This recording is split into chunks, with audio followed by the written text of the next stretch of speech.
Footnotes from the Life Application Study Bible.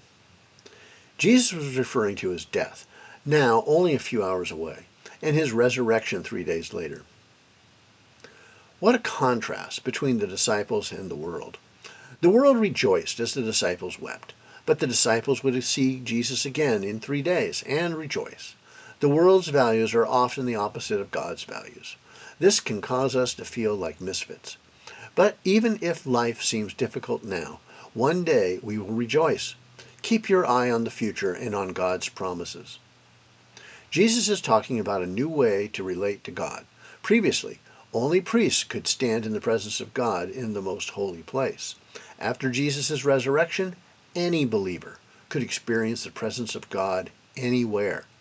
A new day has dawned, and now all believers are priests, talking with God personally and directly.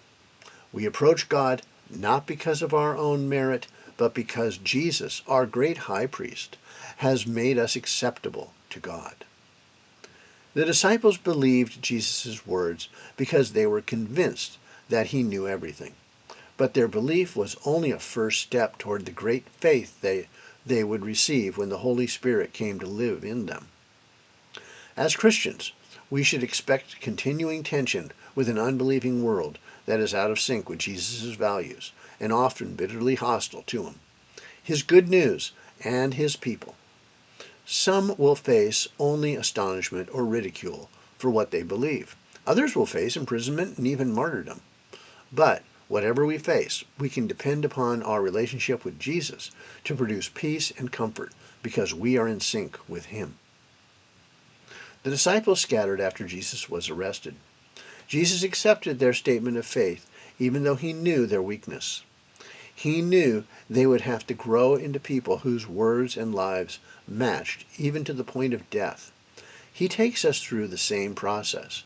How well are you living out what you say you believe about Jesus?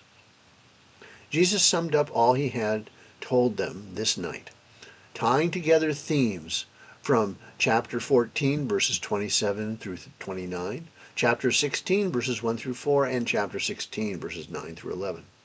With these words, he told his disciples to take courage. Despite the inevitable struggles they would face, they would not be alone. Jesus has not abandoned us to our struggles either.